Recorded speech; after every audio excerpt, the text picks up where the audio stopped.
Hi everyone, this is Worried About Nothing, and today we're going to talk about meditation and our personal experiences with meditation. And I'll talk a little bit about how to meditate with the kids. So, what's everyone's experience? So, when I started with my meditation, it was a disaster. I couldn't see it, my body was just resisting it. I had to move. My mind was coming up with all sorts of stories why I shouldn't sit. That I don't know, the house is going to blow up or something will happen. I have to get up. I have to move. It was unbearable. It was a true fight. It's like I went and had to fight and fight and fight to keep myself just to sit still. Just the body resistance was enormous. It was so difficult. And I would set time for myself, say, I don't know. Of course, I started with as little as 5 minutes, and then I was increasing it over time. But even sitting for 20 minutes was always such a challenge for me. But I would still sort of, no, I'll sit here. And I keep coming back to that same point where I was concentrating on, just trying to concentrate just for that 20 minutes was extremely hard. And yeah, just over time, just keep doing it every day, no matter how hard it is, keep coming back to it. And eventually, little by little, I would say it took me about 2 years just to be able to sit still.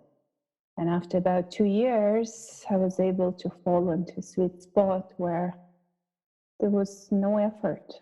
I could just sit there and I was okay with it. It was actually quite pleasant. I could feel a bit of warm spots, the Shakti moving, and I was kind of enjoying just seeing the sensation of feeling the sensations, and yeah, just to enjoy that I can sit and there was no fight, and it was actually quite pleasant, and I would feel amazing afterwards. I could feel the energy, especially when you have young kids and you don't sleep all night. In the morning, you tend to be exhausted. So meditation is really the place for me to go to recharge, to get that energy boost, to go through the day. Even if I only had 3 or 4 hours of sleep, I would still be okay. I would function well, and that's my escape. And do you find that since you found the sweet spot 2 years ago that your meditation has changed, or has it stayed pretty similar? It stayed pretty similar, but there is no more effort, like tremendous effort. I can just be there, and sometimes I'm able to carry that state throughout the day, which is really amazing. For example, many times, even when I talk to my husband, and I can feel how he's moving all over the place, there is some suffering, or there is some neediness, or there is something to fix, or there is something coming up. I just feel his discomfort. I could just be with it and stay with it without any, I mean, there might be some reactions, but just noticing those and being aware of those. I think it is partially being in meditation, because there is no movement with what's happening with him, or even the kids sometimes, they're just so active. And or even when they have a tantrum, just sometimes being and supporting them, no matter how unpleasant it is.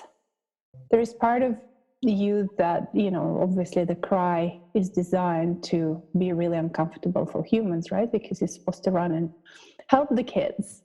But just being able, once they're older, it's mostly tantrum, and it's mostly because they're needing something. Just being able to stay with them in that space and not necessarily have aversion or judgments, just being there, it's pretty amazing. I've noticed a good feedback, just even how my body reacts and how calm I am. And I can just feel joy in it. Even when there is a war happening, sometimes I feel joy in it. I wish I can feel that joy all the time and don't have any reactions, that I can fall into. And do you find when you are in that state and you're interacting with your husband or your kids and they are very jumpy or agitated or in some ways not still like you are, Do you feel the impact on them? Do you feel that your state is helping them? In some way, definitely. They behave differently. When there are two of us, I've noticed that there's a lot more tension. But when it's just me with the kids, I found that the days are still very enjoyable. I'm sure they feel it. They still have, like for my son, he still has his reactions. It's not something he can just change in one day, but it's not nearly to the same extent. And I've noticed definitely that he's a little bit calmer. And sometimes he's really calm and listening really well. So it just depends, but definitely a huge difference. That's amazing. That's fantastic. And how about you, Danielle? How do you find meditations? For me, meditations, the kind of challenges are more mental and on the thought plane rather than physical. Although there have been times where I've gone to meditate and it's like the body just doesn't want to sit. It just wants to lay down, tired or something. But it's usually the thoughts that are a little bit more distracting for me. Yeah, I find sometimes that it's easier. Like I was experimenting with this a little bit today, with just trying to be empty to allow for, God to come in. So that kind of gives me an extra motivation to keep my mind clear, is by saying like, okay, well, if my mind is clear, then I can allow for source to come in. So then I won't be thinking all over the place because it just happens, It's like not even notice it, and then all of a sudden it's like, oh wow, I'm thinking about something. So sometimes it can be helpful also to focus on like the mantras and stuff like that. I find that to be helpful because you really notice when your mind is listening to something that's not the mantra. It becomes really, really clear that those words aren't part of the mantra that you're concentrating on. And what about you, Kim? I think, like you, meditation was very difficult at the beginning because the way that Aratima teaches meditation is so different to any other meditation I'd ever learned before. So I'd done what I thought was meditation before, but it wasn't. So having to learn from the beginning and do what effectively is a really honest meditation, as opposed to it's kind of a nothingness rather than an achieving something, which is the kind of meditation I'd experienced before. It was all about now you're feeling the stillness, or you're doing this, or you're doing something, or you're experiencing something. But with the way that Aratima teaches meditation, it's really about nothing. You're just shedding everything. You're becoming nothing. So that was really difficult at the beginning. And I think I had some body anxiety and mental gymnastics going on. So if it wasn't kind of like a twitch or a itch or something happening, it was a thought racing through that I had to do something now immediately, stop meditating because the kitchen's on fire or something, But again, over time, I think like you said, you find that sweet spot and you fall through the center and it just becomes home. So it's not even that it's the best part of my day, it's the most important part of my day, because I really feel the difference if I don't meditate in the morning. It sets the day off differently. The interactions with people are different. Everything's more agitated. I can feel it in my body. Can you hear my cat, by the way? Yeah. Okay. There's also some sort of ringing. And I wonder if that's from your microphone or something. It's like meow, meow.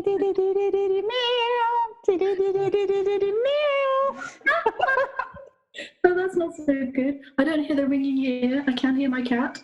I might just go and shut that. Sounds kind of like feedback. Okay, let me just close that other door. Oh, the drama. Talking about meditation. That's perfect, right? That's what you're saying in the stillness.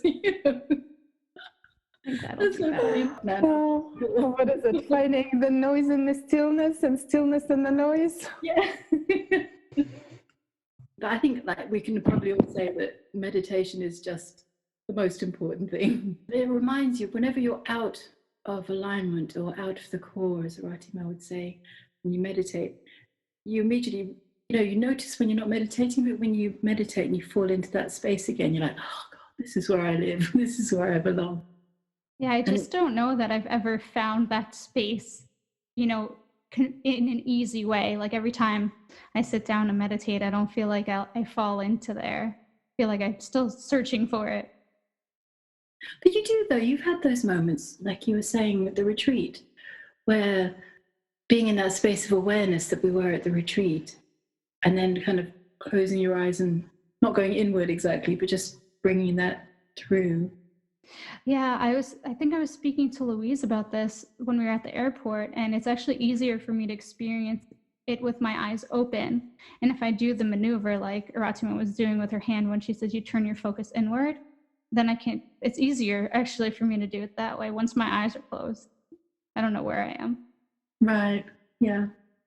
Kind of interesting because I didn't know I was meditating, and then we had this phone call, and Aratima is asking me, "Did you notice how easy that is?" And then I start laughing. So I actually didn't know it was a meditation already. Because I kept looking, and after each meditation, even though I felt amazing, I kept thinking there must be something else. This is not it. It's all this looking, right? And the moment you stop looking, it's already here. Yeah. Because that is it, isn't it? I think because we, as humans, we do so much looking always, constantly searching and seeking and wanting to find. And meditation, the way that Aratima teaches, true meditation is just falling through the center of all of that into absolute nothingness and just being able to live it. I certainly don't do this all the time, but those moments where I'm in meditation with my eyes open during the day, that's what it should be like all the time, and I'm kind of wanting the gaps in between to get smaller and smaller and smaller. And it's kind of about no experience. Like early on, and even more recently, I'd have these really big, deep samadhi experiences. And I don't know if this is right or wrong, but as time is progressing, I'm feeling that it's less about the experience, it's about the nothing. So it's almost like the samadhi experiences I had, which was so kind of out the crown, they were up. As they come into the body, or as I experience it in the body, it becomes nothing. I don't experience anything. Well, if I understand, I guess I can only relate to my experience, which I haven't experienced samadhi, so I can't comment on that. But just in terms of the stillness, it's just being that emptiness, and each moment really surrendering everything, and then the weight dying in each moment. I think maybe that's what you were referring to. That's definitely true for me, because if I've noticed that I moved out and there is a bit of suffering, my tolerance for it is definitely much lower than it used to be. So I tend to notice it fairly quickly, at least that's what I think. And the moment I experience it, it's like, I don't need this. I don't care. I don't care if I'm dead or alive. I don't want this. Like, I'll just surrender it all and just fall back into not caring, into not fixing it, into not trying to find the solution. Or take it away, or just be with it, even if it's unpleasant, just really stay with it and let it move through. And sometimes this is where you have to, I guess, find what's the right thing to do, whether it's right just to push it away or whether it's right just to really experience it fully. And many times, especially with young kids, for me, it was mostly experiencing it fully, especially when I'm really deeply into it.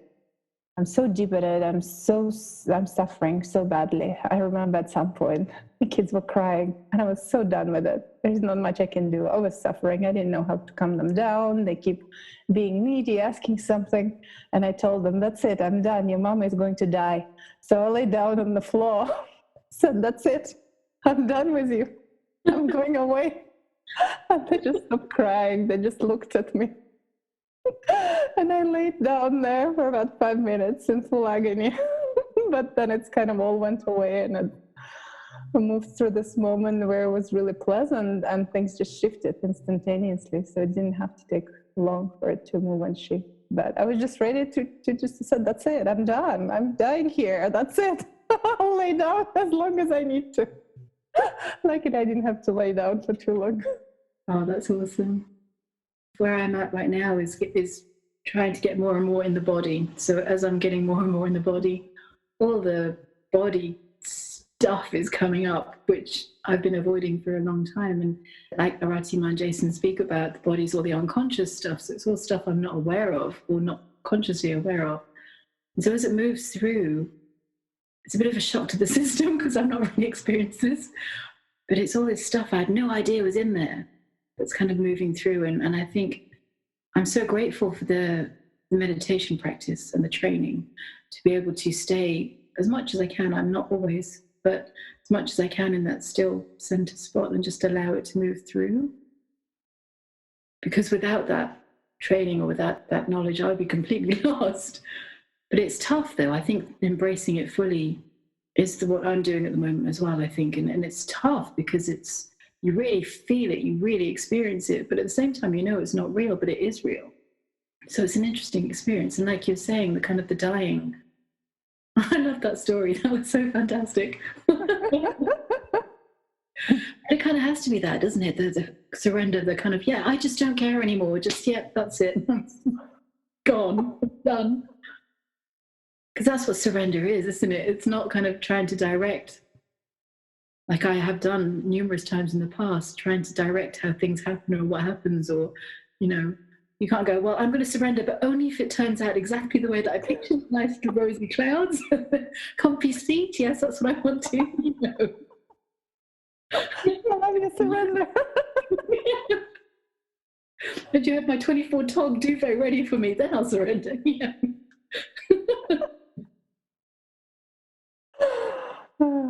But I guess that's it, isn't it? It's the dying to all of that. Preferences. So I wanted to talk a little bit about meditating with kids.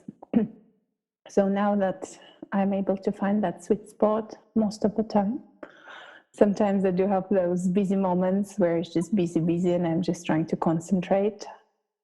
Which is fine. I'm working through it and concentrating hard. And every time I'm moving away from my concentration object or subject or whatever that is, coming back to it. And, there's still times where it can be a hard work, but just keep going at it, keep coming back to my concentration. And if at some point I fall back into meditation, great. If it's just concentration, then that's what it is for that day. That's okay too. But I had some amazing experiences where I was in meditation, and I'm always very, very aware. I never go too deep, so I can, whether I'm sitting with eyes open or closed, in the way it's the same. Sometimes I do want to keep them closed, but sometimes I just want to keep them open, so it's kind of the same. But I had a situation where the kids were running around and just said, okay, Mama is meditating now. And they were just running around. They weren't trying to disturb me, or sometimes my daughter would come and sit with me. But the experience of that sweet spot was still there. I could still feel it no matter how much distraction, screaming, running that was around me. And I think that's what I really want to carry with me throughout the day, 24/7. That experience when it's full of distractions and I'm still in that stillness. Or in that noise, but still finding that stillness in that noise. So it was pretty amazing to know that, I can do that. That's what it's about, though, isn't it? It's about being in that stillness, in that meditative state in the world, because it's kind of easy to meditate if you're in complete silence, there's nobody around, you've got candles burning or whatever it is, But if you can meditate in the midst of chaos, then that's really meditating. And that's what I'm finding. So in a way, it's a good practice. They do challenge me in that way too. So I would encourage those mothers who think that they have kids, that's it. They can't do any spiritual practices. They can't do meditation. They need complete stillness. Well, no, that's not true. You can still try to learn to meditate with your kids running around. And it's like a spiritual boot camp as opposed to a spa. So, it's... I guess so. Let's train that muscle. Exactly. That's concentration muscle. Yeah. Yeah. I told you to stay still. Don't run away. Well, that's great though, because if you can do that with 2 kids under 5, I'm guessing, Yeah. then you can do anything. Well, I still have lots and lots of learning to do and lots of practice. But that's what we're living here for. Yeah, absolutely. But it's funny, isn't it, how the mind comes up with so many stories. I remember at the beginning when I was learning how to meditate, my mind was telling me, oh yeah, you're doing it really well, all this sort of stuff. And as you kind of go through that or get more trained, I guess, all that falls away. And it's interesting how the busyness, like Danielle was saying, the busyness of the mind stops. So you have those gaps in between, and the gaps get wider and wider and wider until you realize that you've not had a thought for half an hour or an hour or however long you're sitting for. Whereas at the beginning, it was like there'd be 10 thoughts a second. And you don't really notice that. But I think it's important to acknowledge those moments when you have that realization of, oh wow, I just sat for 30 minutes with nothing going through my mind. And that just deepens and as more clears and more comes up. Because I find as well, meditation for me is mostly not the same, but mostly I go straight to that spot, that point, or whatever you want to call it. But during those times when either the mind is particularly busy or there's a lot going on, or maybe I'm going through a shift or whatever's happening, meditation can be really, really difficult and not quite like it was at the beginning, because there's still that memory of what it's like to be in that space, but it can be challenging. And I can find that the mind is still jumping around, but it's kind of more distant, so I can ignore it more. But there are times, there have been times over the last 4 years during the course where I've only been able to sit for 5-10 minutes at a time sometimes, whereas I'd got to an hour and longer than an hour, sometimes several hours, but I just kind of went. It almost feels like pushing a big trolley uphill, when you get to near the top and it's just so hard, and then you kind of get to the top and it's nice free flowing down the hill on the other side. Sometimes that's what it feels like. It can kind of come before a breakthrough. Sometimes that really tough, everything feels a little bit tense and a little bit difficult. And then you have that kind of aha moment or the breakthrough or the shift. And suddenly it's like, oh, wow. And the meditation almost becomes even deeper. One thing I've noticed that once I was able to find that sweet spot, which I still wasn't aware of, because I'm on the other side of the coin, I always think, oh, I'm not good enough. This meditation wasn't good enough. I'm not doing what I'm supposed to do. So I never say that I had this great moment. It's always not good enough. But anyway, the moment I found that sweet spot, I was able to notice the shift in my life overall. I've noticed how much calmer and less reactive I became, and how much more I was enjoying my life. Because obviously the first 2 years I found that a lot of the things started just falling on me, and it was extremely hard. I couldn't remember a lot of good moments. I could just remember it was hard, lots of suffering, not being happy with myself, not knowing what I was doing, or at least not being, maybe I was knowing what I was doing, but not being satisfied with what I was doing or the results I was getting. So I've definitely changed a lot. And I know if we listen to our phone calls from the first year, I'm sure we can all notice how much we've changed. It's interesting how we're on the same course and on the same path, as it were, but how we're all walking it differently. Because one way that I've spoken about this before, but one way I walked it the first couple of years was just completely out of my body. So I was having all these really high energy spiritual experiences, but way out there, completely ignoring the body and very egoically attaching to them. It's so interesting to see, not that I'm without ego now, God, no, but now I've had that change or shift in perspective to be able to look back on the first year and see just how arrogant I was. And I knew nothing and I was terrible at everything, but I thought I knew it all. And I thought I was really good at meditating and all of this stuff. And I wasn't really doing the course properly. I wasn't doing the journey that you just described, Katya, of going through it all completely. I was just kind of avoiding lots of things and just doing the nice stuff, the meditation stuff, the kind of up there stuff. And now I'm starting to go through that now, 4 years later. And it's tough, it's hard work, but it's with every little kind of step and every little shift, I'm feeling the benefits of it, because it's just that integrating of into the body, everything kind of coming together. So you're feeling not only the shifts that I used to feel, which were kind of up here, just feeling them in the body, feeling more space in the body, feeling more light in the body, and enjoying being in the body, which I've never really done before. And that's beautiful. And I remember while I was feeling like crap, I was so jealous of your experiences. I really wanted them.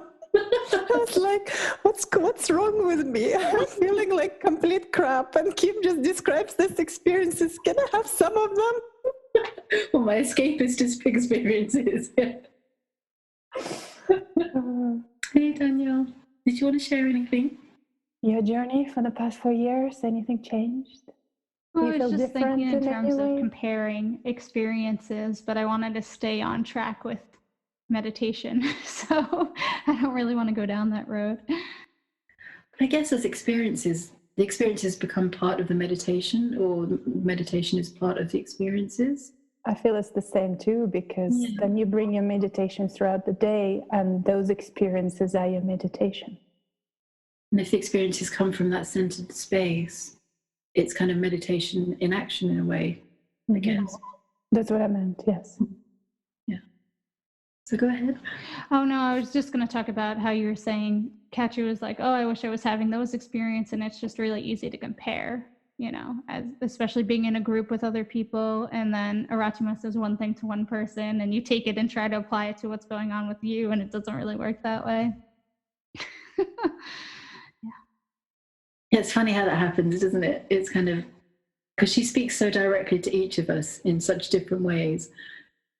And of course, because there's so much wisdom there, there is something we can get out of it as well. But yeah, I remember less now, but at the beginning, I'd always try and turn everything she said to match me.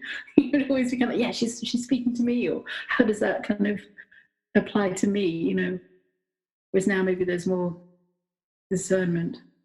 Right. I know, because she says, like, if it's confusing, like, leave it there. It's not for you at this time. And something that I've noticed more recently too, because we'll talk about having different approaches to things depending at what level you're at. And I never understood this until recently, that the level that you're at, level of awareness, changes from moment to moment. I was thinking of it more as a semi-static thing, right? So you reach a certain level, then that's the way you approach things, and then you reach another level, and then you can approach it from there. But that's not the case. But this is the first time I'm realizing it, was recently. Then I'm like, oh, okay, so I can still take this 3D approach to this, because my level of consciousness, the way that I feel about this particular situation right now, is coming from a 3D level versus 5D, where I'm thinking, well, once you're in 5D, you're in 5D. You approach everything with a 5D approach. Not the case. Yeah. It really feels more moment to moment. Do you feel 4D and in flow? Then that's the way you're going to approach whatever circumstances in front of you, which makes so much sense, but I just never understood that. No, that's true. It's so insightful, and it's so true. I agree. I was like, wow, it was that simple all along. That's the thing, isn't it? Because it is simple, and the mind tries to complicate everything. I mean, mine certainly does. And like I sometimes remember something Aratima said about, how we up level, and then we kind of do the circle again, and it feels like you're going back to the beginning, but the level's the next level. And it does. Sometimes it really feels like that. The mind will go, oh my God, I'm gone back to the beginning, or I'm starting again. And it's not that. It's bringing more awareness to the experience, or to the beginning again, in inverted commas. And it's holding the awareness. And like you said, Danielle, and thank you for phrasing it, because I've not actually thought of that in words, but it's kind of having the experience to see, or to be able to hold that higher awareness in that experience in every moment. So in every moment, you kind of got that choice to experience it 3D, 4D, 5D, or whatever, and almost like not test yourself exactly, but if you kind of have the experience and you have it again, you have it again, and you have more and more detachment from it, or you have more of an overview, a kind of eagle eye view. I don't know where I'm going with that, but I know what you mean. Well, I think knowing knowing what level you're seeing something at can be really helpful, because then that kind of gives you a key to the approach that you can use to kind of work with whatever situation or suffering that you're in. It's like the same thing with like, are you 51% in it, or are you able to observe it? It makes it so easy if you know if you're in it or if you know that you're observing it. But sometimes the hard part is knowing if you're in it or not. It's like, well, am I really suffering in this, or am I just really witnessing the suffering? Or is it my mind making stories up? It's just, yeah. I don't really make it that complicated. The moment I know that's it, I'm suffering, that's it. I just go into it. The moment I feel like it's unbearable, I just go into that. I think I hang out in a semi-bearable state most of the time. That's the thing. It's like I'm just kind of like even in the middle. So if something comes along, it's like, well, am I noticing that? Like, how much of it am I in? Because it's like my normal state of things generally is not very high. It hasn't been for most of my life. It's actually gotten better since doing this work, but it's yeah. I'm noticing because the tolerance to the suffering is much lower. And the moment there is suffering, I can pretty much notice it. Unless, I mean, not 100% of the time, but regularly I can notice that I'm suffering. And sometimes if I try to push away and it's still there, then I know that I can't just move out of it. I just have to stay with it and be with it.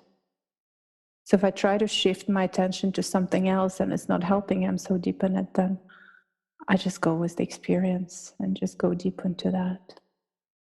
I think because you have a very high level of awareness, you're very fine-tuned to that.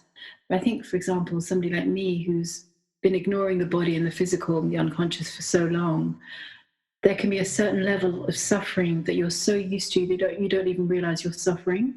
So as I'm becoming more aware of all things physical, there's so much suffering that's moving through that I had no idea was suffering, because I'd pushed it down and ignored it so much, or it had become such a part of everyday moments, everyday life, that I didn't even realize it was suffering. I didn't realize there was an option not to be this way or not to feel this way. So I guess it's like, to equate it to a physical thing. If you have a broken leg and you keep walking on it and you walk on it enough, the pain becomes so normal that you think that's what walking on your leg feels like, So I think it very much depends on levels of awareness and also awareness of, as the unconscious becomes conscious, that brings it to awareness. But because there is so much unconscious, it's like that diagram of the iceberg, so much under the surface.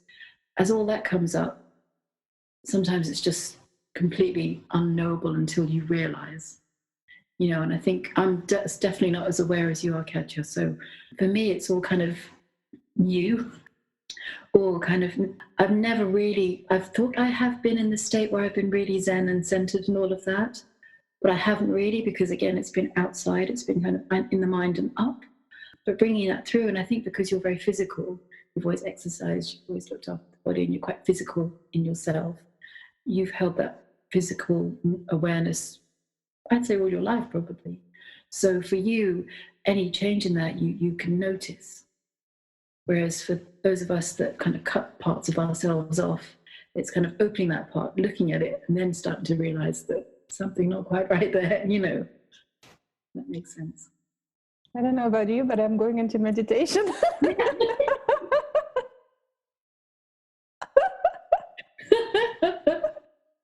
You can say you're falling asleep because I'm boring. It's fine. I enjoy listening to you. Oh, so lovely. Oh, so are you, both of you. Thank you. But I think that's part of the joy of it as well, isn't it? Is that we have that ability or the gift or the training, to be able to just slide into meditation. Because it's our normal state, it's our natural state. And the more we can do it, the more lovely everything becomes. And like those days when you miss meditating. I mean, there was a time a while ago when I just didn't meditate for about 2 weeks. And I just didn't make the time, and I just didn't do it. And I really felt it, but I didn't kind of consciously do anything about it. And then the first time I meditated after that 2 weeks, oh my God, it was like falling into a feather bed. It was just so beautiful. So I don't know whether I did it to see what it was like not to. I don't think there was much conscious thought around it. But it just really proved to me how important it is to meditate. It's just, daily practice, absolutely vital. Yes, daily practice. I was thinking that Danielle can talk a little bit about your concentration, if you feel like it, because you do quite a bit of concentration practice. I don't know if you moved. If I not, we wouldn't can say move that's accurate. No? Okay. Well, I let's move think to the concentration is one of the most difficult areas for me because my mind, it's just so easy for me to keep thinking. And I feel like that's one of those things, like Kim, you were saying, for you, is your body that you're like newly becoming aware of, like that it doesn't have to be this way. It's like my mind, I feel like my entire life, it's always spun trying to make things perfect, do the right thing, decisions constantly. So it's still have a lot of that energy there. And I think being the Vata constitution and the energy is now being very Vata, it's not helpful. To me, it's not very supportive. It's just kind of like being with what is, accepting the fate of it. If I sit there and all I can do is just think, then that's going to be what it is, because nothing else really that I can do about it. I just try to trick myself into meditating. Like I said today, I was like, oh, well, if I keep my mind clear, then that'll give space for, source or truth or whatever to enter. I was like, oh, yeah, I think I can motivate myself to keep my mind clear that way. So. But do you find when you're meditating and your mind's really busy, do you find that you are able to kind of distance from it, or does it feel like you're focusing on the thoughts? How do you experience it? It depends. Sometimes I feel like they're not even full thoughts. It's like you can sit there and it's kind of like the movement of a thought. So say I was going to say, I have a podcast later to do with Kim. So my mind might have a thought like that, but it will come through like, sort of thing, like not full sentences, but it's just the movement for the mind to be talking, like chatter in there. So sometimes it's like that where I feel like I'm kind of sleeping, but I'm not. And I can hear those sorts of things going through or sense those mind movements. But other times it's just like kind of wrapped up, feels very wrapped up, or they're louder at least. So I don't know. I might still be having some sort of distance, but they're definitely more noticeable than what I just described. See, sometimes I can fall into sweet spot and the thoughts can still be moving, and I just don't really have a lot of interaction with my thoughts. They just come and go type of thing. I don't really give them a lot of fire. And I still think that it's still a meditation because I know that I'm in that sweet spot. Because I think it's not that the thoughts stop, it's the attention on them. For me, I find, because sometimes, like you both were saying, meditation can be very mind busy, but you can still be in that space, that meditation space, and you're aware of the thoughts coming in, because there are, what is it, Aratima said 10,000 a minute or something insane number of thoughts that come through, and they're not always yours. So it's almost like meditating in the rain. You kind of hear the rain, but it's like a background sound. So I don't know, I wouldn't be too tough on yourself if thoughts are moving through, because I think they just do that. And it's just how much energy you give them, or how much of a priority, I guess, you give them.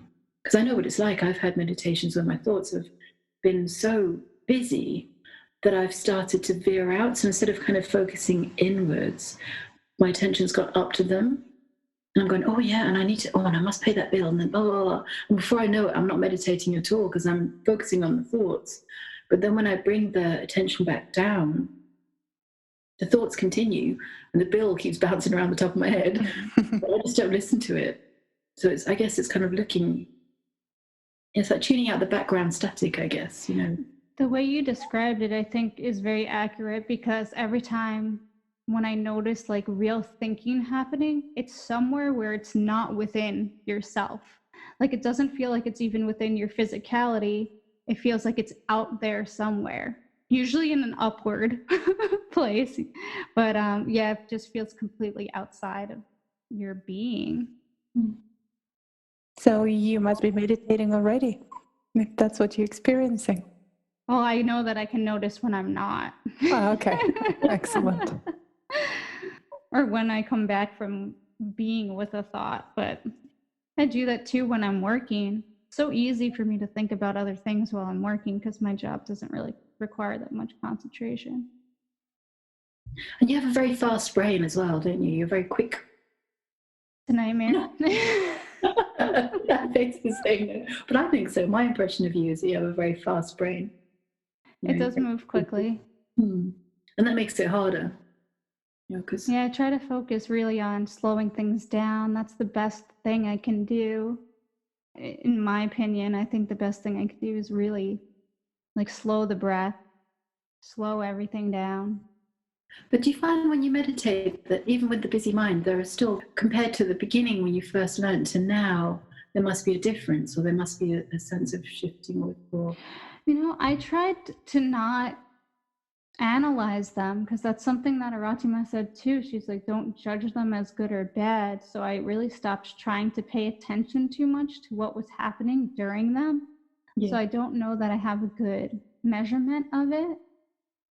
I think I'm going to go back to, though, maybe doing it for shorter periods of time. Although sometimes I feel like it takes a little bit for me to get into a meditative state. So if I were to shorten my meditations to, say, going back to like 5 or 10 minutes, I don't know that I would even get settled into a place where I was in that state until like 5. Well, who knows? I'm not looking at the clock when I'm doing it, so it could be like 3 minutes, but however long it takes to actually get in a meditative state. So I always have a timer. Oh, do yeah, you? but I don't look at it to be like, okay, now I feel like I'm in yeah. meditation. Took me 2 minutes. I see what you mean. Yeah. No, I don't know that either, for sure. So it could be 3 minutes, so maybe a 10-minute meditation of a really solid 7 meditative feeling minutes could be more productive than. But I feel like towards the ends of my meditations, usually that's when I'm more still. And do you both find that when you open your eyes, or if you're closing your eyes during meditation, does it take you a while to kind of come back to yourself? Not for me. I never go deep, so I can open my eyes at any moment. That's why I never thought I was meditating, because I had an idea that I had to go really deeply. And because I was so aware, I thought, no, this is not meditation. This is just me sitting there. But Aratima said it is. You're just being really aware of what's happening. So no, I never really go, I don't really experience those samadhi and don't really go deeply. So it's really very much, you can say, on the surface of just being aware of what's happening. So like even now I'm sitting and I'm meditating, I don't really go anywhere, and I can say it's pretty deep for me. But it is deep. It's not a question of not going deep, I think, because I was curious, just because now everything feels like it's been turned on its head, so all the experiences I've had, I'm not discounting them, but when I used to post in the group and talk about going into deep samadhis and stuff, now it's not that I'm doubting that exactly, because I know it was a profound experience in a way that probably wasn't accurate, in that I wasn't describing it accurately. But now I'm wondering, now that I'm trying to get into the body more, whether the deep samadhi feeling I had was just me jumping out completely and just disappearing off somewhere else. So when I'd open my eyes, and it would take me a while to orient myself and feel back in my body, was that just because I was literally coming back into my body and it was a completely different space? I don't know. So it's not a question I need answered, but I was just curious. yeah, I look forward to seeing how things go. You know. I know sometimes for me, it'll take me a while to come back from my meditations. Even when I meditate in the office, I'll meditate in the hallway in the office, wrap myself up in my blanket and everything, sit there in a chair, and I'll meditate. And then when I come back, even sometimes after like the 15 minutes, because to give us time to integrate the meditation a little bit, sometimes even then I'm a little like out there still, like somewhere else, not completely back. And it takes a little bit. I get back to my desk and I'm like, don't feel like I'm completely ready to dive back into work. But I'm like, well, that's what I need to do right now. But I have had that. I think it's a little bit easier if I use the 15 minutes of integration. Like say if I do like a reading of scripture or something, it's a little bit better than if I were to, because you can do Shavasana, right, for the integration, which I wouldn't be doing in the middle of the hallway at the office anyway. But sometimes I'll still like to sit there a little bit and focus on the light, or with my eyes closed, do a mantra or something. And I think in those instances, it's a little bit harder to come back because it's like I'm still a little bit more inward with doing that, where if I'm reading, at least there's a physical book or the physical act of reading that I think maybe brings me back a little bit more. Yeah, I don't have that. I'm ready to jump right after the meditation and do whatever needs to be done. So I regularly tell myself, no, you have to go and at least read something. Give yourself 10 minutes, go read a book. So I push myself to actually Do the integration. give an extra 10 minutes and don't just jump and start doing something in the house. Yeah, because I find when I open my eyes, it's kind of like a shock. It takes a while to even feel my body, and sometimes it's very startling to see what's around me. So that's why I was curious. You both use timers, because I feel that I've never used one, I've never tried, but I feel that it would be really shocking to hear that at the end.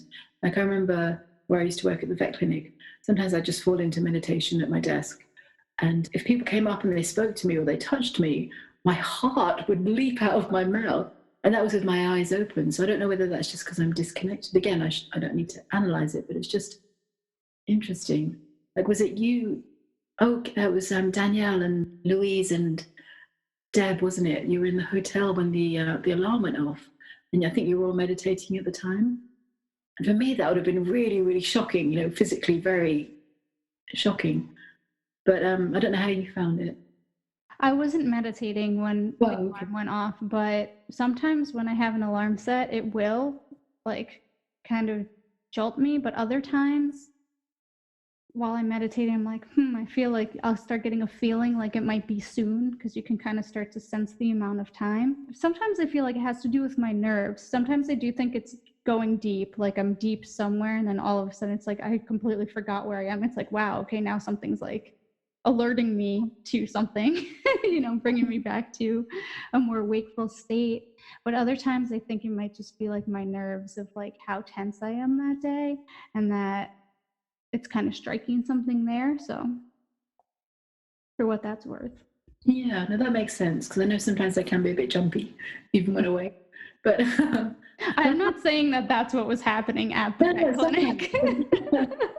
It well be, I don't know. Or I don't know. Or going deep, I don't know. But I find that when I meditate, I don't have awareness of time when I'm meditating, but I will kind of open my eyes almost exactly to the half hour or the hour. So there's some sense in there of how long it's been. Right. It's kind of like I'll come back into being a little bit more conscious and have like a thought go by and be like, oh, it feels like it's almost time. Like, yeah. I regularly finish around 5 minutes before the timer. So again, something similar. You have timing. Yeah. I can't imagine meditating without a timer though, because I just, before work, I have to be ready to go for work. And even after work, it's like, I just feel like I have so much that I try to stay on top of. I was like, I just can't imagine really trying to meditate without a timer, but maybe on a weekend day sometime I'll do that. Sounds nice. Well, I think I never used one because I just seemed to have that awareness of time passing. So it was like before work, I could, I'd wake up at the time, so I'd had half an hour to meditate and get ready, and it would always be half an hour somehow. Wow. Out of the schedule, I don't know, body clock or whatever. But then there were other times when I would meditate and just disappear for hours. And that was really disorientating. I remember there was once when we were doing the Pillars of Light group, with Louise, and we had a meeting set up for the evening. And I just was out cold all day. I was just gone. And they were messaging me going, "Are you okay? We're waiting for you. Is everything all right?" And I had no idea till the next day. Wow. Sometimes it's a timer would have been useful then. Yeah. But there's no way you could have possibly known that you would have been gone for so many hours, I would never think that. Like if I go and try to meditate without a timer, right? Say I do it this weekend. There's no way I would think that it would take me until like Monday morning, to come back. But also what I wanted to say, when you use those meditation timers, they usually have fairly soft sound at the end, and you don't have to have it loudly. You can have it pretty quietly set up, so it doesn't really, you don't need to jump when the timer is off. But of course it's better it's more natural to do it without it. It's just for me, I have to start the day at certain times, so I don't have the luxury of time to just sit there for hours. That's true. Yeah. Whereas now that we're in lockdown, we all have the luxury of more time. No, I don't. I have without my commute, so I have that. But other than that. Wow, we thought we'll only talk for 20 minutes. Looks like it was a hot topic. Yeah, it's been an hour nearly, isn't it? That's what I was saying. Awesome. Well, I guess it's a topic we could talk about for hours and days. Well, because you can talk about meditation from a lot of different angles, and I think we kind of discussed that too, right? It's like we could go into all these different things about meditation, like waking meditation or open eye meditation, gazing, all the different things. But it's really nice how we all have different experiences and how we can all bring it together from different perspectives. Yeah, definitely. The most frustrating part of my journey is that exactly. It's hearing everybody say certain things, and I'm like, I don't get it. It's not my experience. But so my experience, I've gone over that a lot, but it was so frustrating at the beginning. I'm like, what does this mean for me? This person's experiencing this. And I'm like, what? My meditation isn't anything like that. But I think, as time passes and I'm on the course longer, I think experiences are not irrelevant exactly, but experiences are things that we want to have because they're almost like signposts or proving to ourselves that we are having, we're on a certain level, or we're having a certain whatever openness to whatever it is. It's almost like evidence that we're on the spiritual path, or we're spiritually advanced, or whatever it might be. And I think that as more time passes, I think the experiences are not what it's about at all. It's about the nothingness, and I think, I don't remember if I said this at the beginning, it feels like years ago we started talking, but like I know that some people that I know who've been on the spiritual journey, not necessarily in a Ratima's group, are constantly seeking the experience. So it's all about I had this amazing thing, and I saw this, and I felt this, and the colors were this, and I had this message from here, and this, whatever it is. And in some ways, that's almost like a distraction from the actual spiritual experience, which is the release, the letting go, the surrender, so, and I can speak for myself in this as well. At the beginning of Ratima's course, I was all for having the big experiences. It was like, yep, that's proof to me that, yep, I'm definitely on the spiritual path. I'm having these huge experiences. And as time is progressing and I'm having less and less experiences like that, I'm seeing how much of that, I mean, not all of it was fake, obviously not fake, but, and that's the wrong word, but it was heightened because I wanted it. There was a desire there, and I think a lot of people who want to prove to themselves that they're spiritual, or in some ways are measuring themselves against this invisible line or whatever it is, will choose the experience over the actual real learning. That makes sense, that. Yeah, that's really helpful to me, Kim, because at the beginning I said flat out, like, to guidance, higher guidance. I was like, if it's in my highest and best good, sure, let me have experiences. I was like, but I'm asking to shut it down because I didn't want to be distracted. I was like, I know that that's probably an easy way to get distracted, of having experiences and then not having them. So I said flat out, I was like, I don't want them if I don't need to have them. But now, 4 years later, everyone's having all these experiences, you know, and I feel like sometimes, you know, obviously it's not true, but sometimes I'm like, well, I haven't really experienced much, so I don't know what kind of progress is being made or not. So I get, like, you know, those deeper, I guess, more deeply unconscious desire to have experiences to, yes, at some level prove to myself that a certain amount of progress has been made. So you've helped me to flip my perspective a little bit, to see this desire a little bit more clearly and hopefully be able to let it go. Well, I had the same desire at the beginning. I was like, oh, all these visions and, you know, all these descriptions and these beautiful experiences that people talk about. I don't have any of that. And I really wanted it. The desire was so deep. But then I remember Ratima was talking about one of her teacher. I forgot her name, but she said that she completely bypassed all that psychic stage, and she completely went beyond that. And I thought, actually, I'm quite lucky. I don't have any distractions. Exactly. Yeah. It's a good segue, though, into self-doubt for me, because I'm like, oh, it makes me doubt myself. But you're keeping all your energy focused on what's important, you know, because having the experiences, or at least wanting the experiences, is a distraction, and it uses energy that you could use elsewhere more usefully. Thinking back to that experience with Jason on my birthday, when I had that heart thing, I don't even know how to describe it, opening, whatever it was. And that was almost the antithesis of having these huge heightened experiences.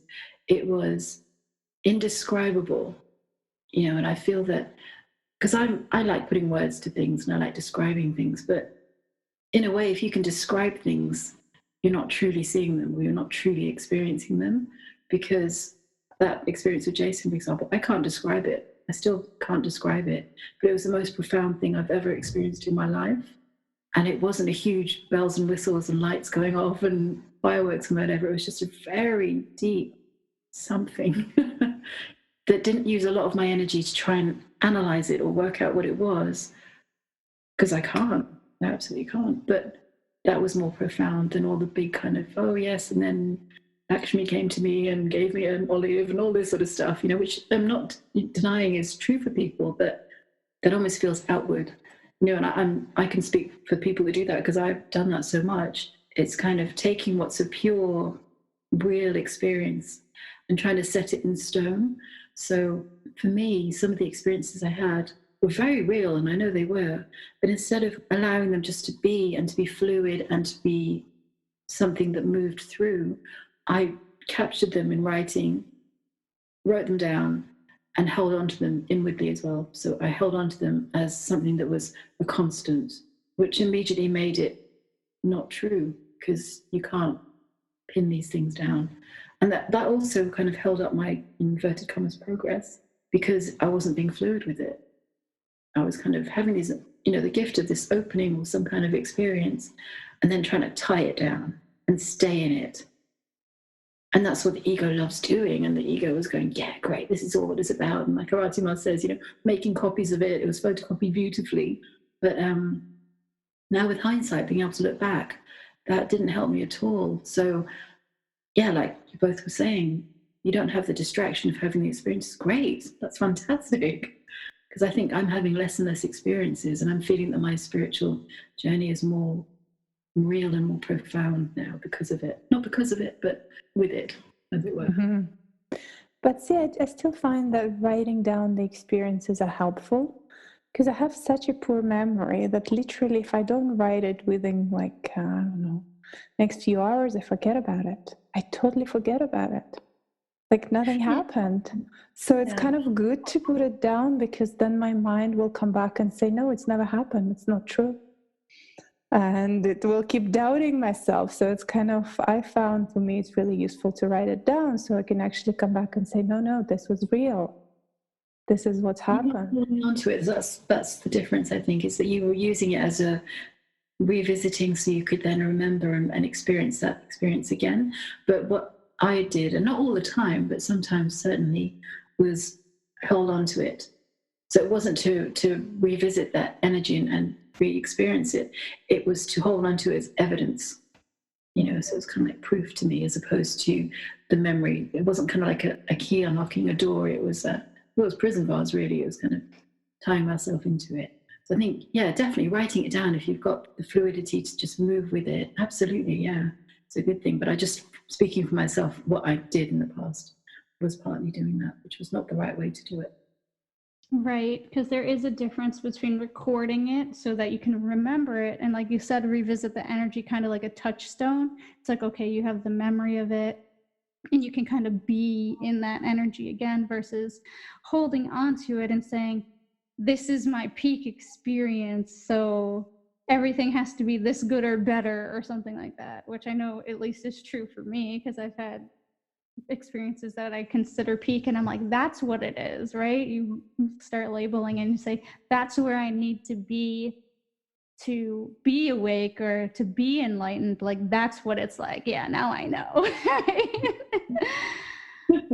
So not doing that is would be optimal. And again, it's all part of the learning journey, isn't it? You know, and the gifting of being able to see it, I think it is a blessing, because I think I could have very easily have carried on through life and died with these ideas still in place, you know, this belief system still in place, which wouldn't have helped me at all. But just having that gift of being able to see it is so profound, so important, and so humbling as well, in a good way.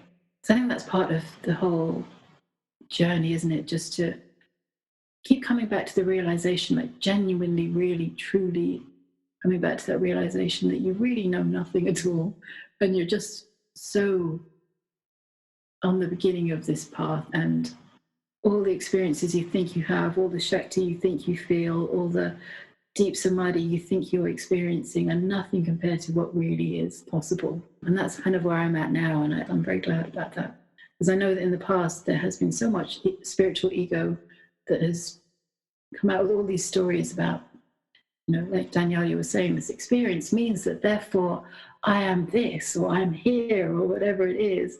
And now just to be able to go, well, no, actually, I really know nothing. It's good, and it's kind of freeing as well, because you put a lot of pressure on yourself holding on to this really rigid idea of who you think you are or where you think you are on the spiritual journey. Whereas to be able to kind of go, well, actually, no, I'm not even a beginner, and that's perfect. And I remember during the first year, I had a goal. By the end of this year, I'm going to wake up.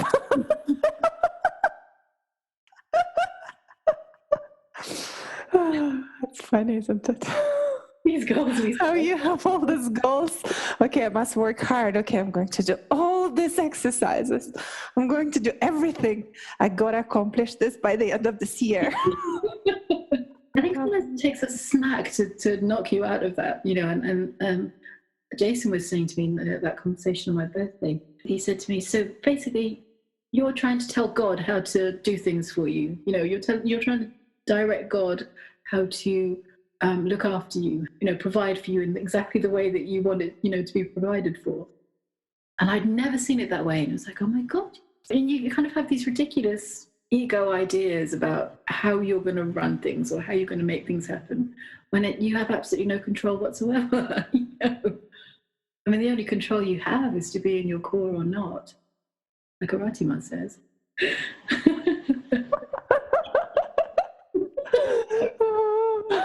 Cracking me up today.